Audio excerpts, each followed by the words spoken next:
Vous savez, j'ai toujours eu du mal à comprendre les œuvres de Fujimoto. Je vais attendre de lire un article pour comprendre la référence à l'attaque du studio de Kyoto Animation pour comprendre la fin de Look Back. Lors de ma première lecture de Chainsaw Man, j'ai un peu perdu après l'arc du démon flingue. Je sais pas exactement vers quoi ça allait. Et c'était pareil un peu avec Fire Punch. J'avais découvert à ses débuts, j'avais suivi un peu un tome par tome. Le début était bien, mais au bout d'un moment, on commençait à partir dans un délire un peu différent de ce que c'était.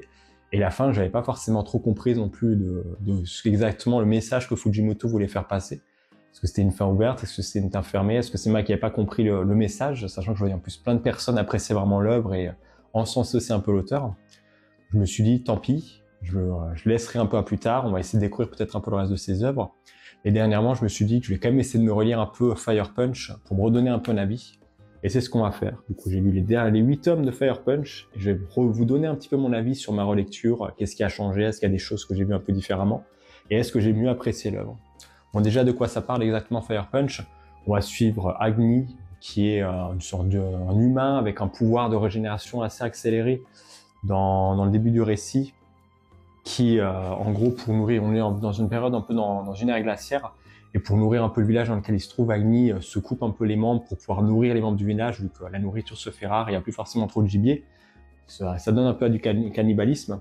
Sauf qu'à un moment, on va avoir un peu une sorte d'armée ou de milice qui va venir pour recruter un peu des gens et tuer les gens un peu incapables. Et quand il va voir que le village, ça donne du cannibalisme, il va décider d'utiliser aussi un peu son pouvoir, parce que dans ce monde, il y a des gens qui ont des sortes de dons, qui ont un peu des pouvoirs comme ça, des pouvoirs assez rares, comme le pouvoir de se régénérer d'Agni, ou le pouvoir de cet homme Dogma, qui est en gros de créer des flammes qui ne s'éteignent pas, sauf quand la personne meurt, ou que, par exemple, si c'est un objet, que l'objet se détruit complètement.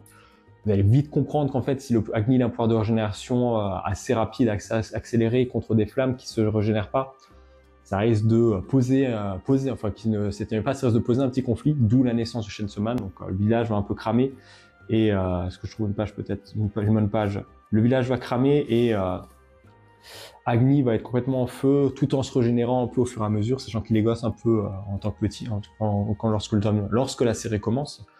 Et assez rapidement, on va avoir une grande ellipse de quelques années où Agni va, à force de souffrance, vouloir se venger un peu de Doma, celui qui a détruit sa famille, détruit le village, tué sa sœur aussi, avec qui il était assez proche. Et il va surmonter un peu la douleur, surmonter les flammes pour devenir un peu un homme feu, un peu le Chainsaw Man, est-ce que je trouve la bonne page? Voilà, là, le Chainsaw Man, pas le Chainsaw Man, le Fire Punch, un homme complètement recouvert de flammes qui, du coup, va essayer d'attribuer un peu sa vengeance. Et c'est un peu tout le speech, du coup, on va suivre un peu le passage d'Agni, le voyage d'Agni pour essayer de tuer Doma, pour accomplir sa vengeance en tant que Fire Punch, et voir un peu le bien ou le mal qu'il va faire un peu autour de lui en tant qu'homme complètement recouvert de flammes. Est-ce que les gens vont bien le prendre? Est-ce qu'il y a des gens qui vont le suivre? Est-ce que tout le monde va vouloir le tuer, ou au contraire, ils vont tous le prendre pour un dieu? C'est un peu le propos de Fire Punch durant 8 tomes. Et c'était plutôt le truc qui était intéressant, parce que clairement, on suivait, lors de ma première lecture, on fait un peu le bilan de ma première lecture, c'est on suivait ça, on suivait un peu son parcours dans les premiers tomes, jusqu'au tome, je dirais à peu près 5-6, qui marque un peu plus une petite scission un peu là-dedans. On voit déjà avec les tomes qui sont un peu différents, et pareil, le tome 7 repart après sur une couverture un style de couverture un peu différent. Jusqu'à ces tomes, on part un peu dans le même principe, donc Agni qui va faire sa vengeance, un peu à quête de tuer un peu tout le monde, tuer la veuve, tuer les méchants et sauver un peu la veuve et l'orphelin. Et comme je dis, à partir du tome 7, on part sur un truc un peu différent, sans forcément trop spoil. On va comprendre qu'en fait, il y a peut-être un moyen de sauver la Terre, de sauver l'ère glaciaire, qui a été mis en place par aussi une personne qui avait des pouvoirs, qu'ils appellent la sorcière de glace. On va comprendre qu'il y a peut-être un moyen il y a un moyen pour qu'Agni arrête de cramer sans forcément devoir mourir. Et le tome 6-7 à peu près, c'est là qu'on arrive dans le passage un peu plus flou où Agni, alors je peux pas forcément trop monter de page, il y a peut-être une page que je peux essayer de montrer si je la retrouve. C'est peut-être pas dans ce tome. Non, c'est pas dans ce tome, ça doit être la fin du tome 6 alors. Une page avec un visage d'Agni assez particulier. Je la retrouve pas, si, je crois que j'ai retrouvé la page. Qui retrouve un peu... réussit en gros à se débarrasser des flammes, je ne vais pas forcément vous dévoiler les moyens, mais à réussir à se débarrasser des flammes, avec un visage clairement, quand tu as un visage comme ça, assez difficile en fait de comprendre un peu l'expression aussi qui se cache derrière ça. Et voilà, on a un peu ça, et après on arrive sur la fin avec une sorte de vengeance un peu plus particulière, mais c'est la partie du récit que j'avais pas forcément trop compris lors de ma première lecture. Idem pour la fin, on se retrouve quelques années plus tard avec... c'est du spoil, donc je vais pas forcément trop rentrer dans les détails, mais en gros dans une fin un peu ouverte, un peu la fin, complètement la fin du monde à peu près, sans forcément trop en dévoiler, et c'est là où vraiment j'étais perdu. Et j'ai décidé du coup de relire un peu Fire Punch, et je vous avoue que c'est un peu, c'est différent, je comprends les choses un peu différemment. Le fait, je pense, de tout lire aussi un peu à la suite cette fois m'a permis peut-être de comprendre des événements que je comprenais pas, notamment un peu toute la philosophie biblique, j'ai l'impression qu'il y a derrière le récit. On a Agni qui, au début, à ce que je trouve peut-être un peu les pages, mais qui clairement considéré déjà assez rapidement, si je retrouve la page que je vous ai montrée juste avant, bon déjà là aussi Fire Punch, des pages assez badass quand même, un peu comme Fujimoto a l'habitude de le faire, mais il va réussir à sauver un enfant qui s'appelle Sun, qui allait pareil se faire descendre, il va réussir à le tuer, et petit à petit Agni va être un peu considéré comme, déjà par Sun et aussi par d'autres personnes, comme une sorte de dieu, de divinité qui est venu le sauver. Et c'est vrai qu'on peut forcément, on est dans un monde un peu où c'est tuer ou être tué, donc quand tu vois qu'il y a quelqu'un qui vient, qui te sauve et qui est couvert de flammes, qui a l'air de même pas subir les coups, parce que clairement il se prend des balles, Agni reste debout, tout ce qui l'intéresse au début du récit, c'est clairement sa vengeance, rien ne peut l'arrêter, il veut vraiment tuer Doma, celui qui a détruit un petit peu sa vie, détruit sa famille. Peu importe, là on voit très bien une page un peu qui présente ça. Je pense vraiment qu'à ça, genre il est vraiment au bout et il pense vraiment juste à Doma et à la vengeance, c'est vraiment juste ce qu'il a mis là-dedans. Et petit à petit, il va quand même, comme j'ai dit, des gens qui vont un peu le considérer un peu comme une sorte de dieu, et assez rapidement on va voir un autre personnage qui va s'appeler Judas, qui va avoir aussi une grande importance, je ne vais pas forcément trop vous dire qui c'est, mais déjà on voit un peu Judas, on voit Agni qui serait comme en deux, on commence un peu à comprendre un peu toute la philosophie là-dedans. Pourtant, Fujimoto arrive quand même un peu à faire ce qu'il fait d'habitude avec ses aspects un peu de cinéma. Je crois que la fin du tome 1, on a des pages assez simples, assez bien, qui présentent un peu tout ça. Avec des personnages marquants de la série, je sais, qui m'avaient bien marqué lors de ma première lecture, qui était Togata, qui est en gros aussi une immortelle, qui a un peu le même pouvoir qu'Agni, qui se régénère assez rapidement, et qui vit, je crois, quasiment depuis 200 ou 300 ans, elle dit ça dans le récit, qui a connu le cinéma et qui ne rêve que d'une chose, pouvoir revoir des films, pouvoir même peut-être faire un film, et c'est ce qu'elle va essayer de faire. Elle va se dire, tiens, cet homme-là, j'en entends pas mal parler, ce Fire Punch, cet homme complètement couvert de flammes, je vais essayer de lui faire un film un peu sur lui, et elle va essayer de partir après pour essayer de le sauver. Et c'est ce qu'on aura un peu après par la suite, on va voir un peu le sauvetage, le fait que Togata va essayer un peu de partir à sa recherche pour essayer de le sauver et faire un film sur lui. Et ce qui est cool, c'est clairement, on ressent quand même un peu la patte de Fujimoto, déjà son amour pour le cinéma avec ce personnage, même un peu dans cette planche, genre là, elle a affronté déjà un ennemi un peu immortel, et là, elle se retrouve face à un autre immortel, et dit, ah, mais c'est pas possible, enfin immortel. Une personne qui passe au général dit, non, mais c'est pas possible, vous êtes tous le même pouvoir, ça va pas être cool pour mon film.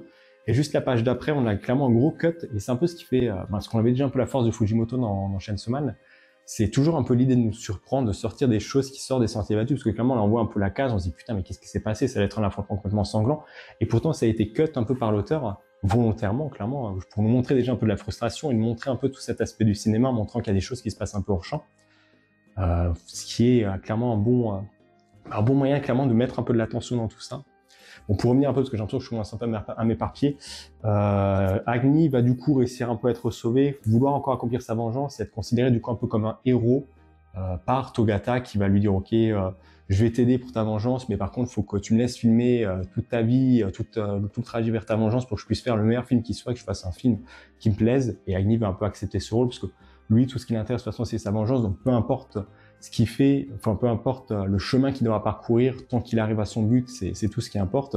Et même avec un peu son âge, le fait, on apprend aussi un peu dans le récit un peu plus tard, que même Agni se dit là-dessus, je dis, moi, voilà, j'étais assez jeune, là j'ai vécu 8 ans entouré de flammes, où j'avais que la douleur, j'avais vraiment perpétuellement 24 heures sur 24, 4 jours sur 7, là une douleur qui m'assaillait, je pensais vraiment que à la vengeance, donc il n'a pas vraiment trop de réflexes ou trop de... une façon de penser nette par rapport à ce qu'on peut voir un peu d'habitude, à ce que d'autres personnes de son âge pourraient essayer d'avoir. Et ce que Togata va un peu essayer de faire, elle va essayer un peu de le former pour en faire un vrai héros, un vrai personnage de film, charismatique de film. Et ce qu'on se posera peut-être la question aussi tout le long du récit, et clairement, c'est la chose que j'avais pas forcément trop compris, c'était un peu le passage d'Agni lors de ma relecture, j'ai compris un peu plus efficacement, c'est qui est vraiment Agni en fait. Est-ce qu'il est Agni, est-ce qu'il est Fire Punch, est-ce qu'il est le dieu que tout le monde pense, est-ce qu'il est un héros ici qui sauve la veuve et l'orphelin? On a par exemple un autre tome où pareil, est-ce que j'arrive à trouver la page, il va trouver des gens un peu emprisonnés, il va décider de les sauver, est-ce que, bon, de son plein gré cette fois, mais pareil, un peu par rapport au scénario, il pense un peu au film qu'il voudra réaliser, plus un peu ses ambitions personnelles qui vont quand même le pousser un peu à le sauver. À côté de ça, c'est quand même Fire Punch, il cause aussi quand même pas mal de désastres, parce qu'il est entouré de flammes, et les flammes c'est celle de Dogma, donc il touche quelqu'un, la personne crame aussi jusqu'à mourir, et pas tout le monde qui est mort qui peut se régénérer aussi rapidement que lui, donc par certains il est vu comme un dieu, d'autres il est vu comme complètement un destructeur ou un démon qui détruit complètement le monde. Et c'est clairement tout le propos de Fire Punch en fait, c'est qui est Agni, qui est vraiment Fire Punch, toute la représentation un peu qu'il peut avoir par rapport à ce personnage. Et là voilà, là je pense vraiment l'une des pages qui représente vraiment plus l'aspect divin. Il vient de battre un peu les méchants, sauver les opprimés, du coup sauver ceux qui étaient captifs, ceux donc qui avaient des pouvoirs ou qui étaient retenus prisonniers.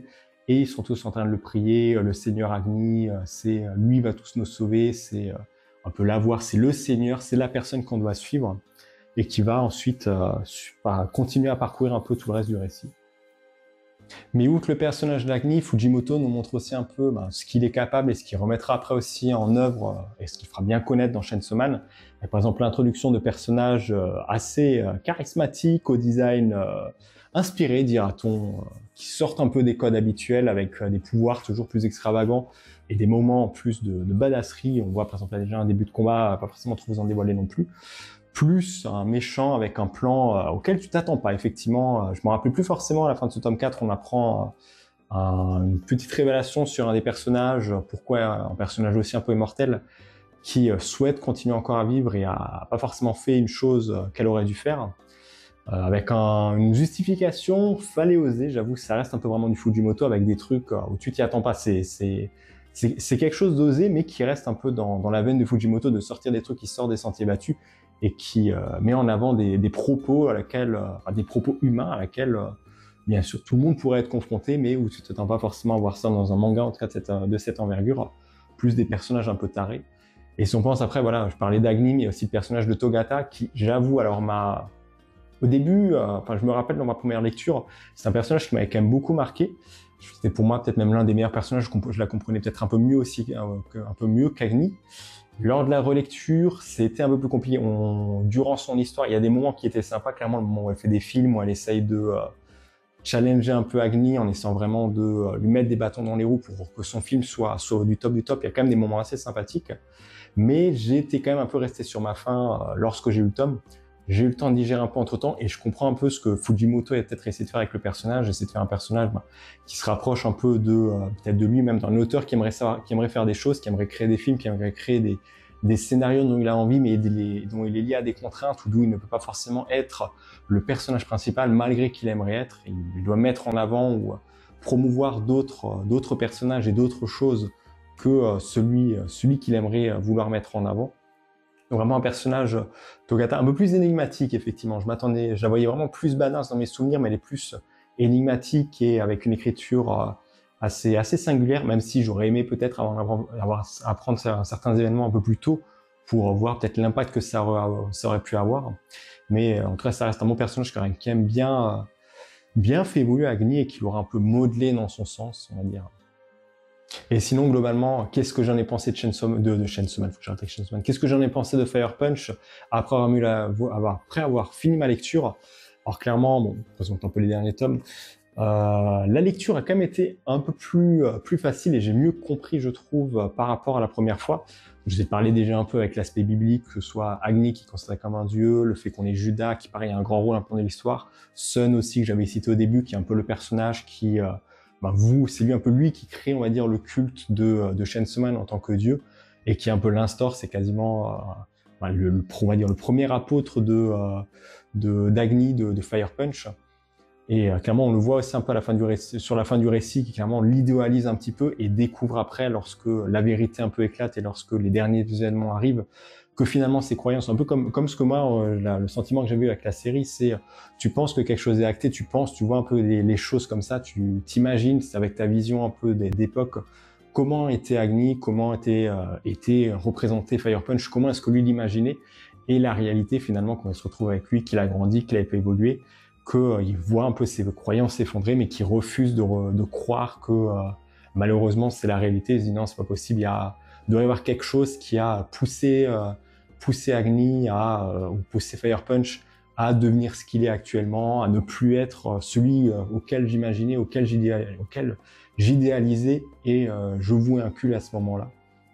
Donc une sorte d'un peu de déni qui représente aussi un peu le personnage de Sun, qui mentionne, qui fait référence au soleil, qui est lui, comme dit, qui représente un peu le culte, qui est censé montrer la lumière, montrer le chemin vers Agni, qui lui-même finalement se rend compte que Agni n'est pas vraiment celui auquel il s'imaginait.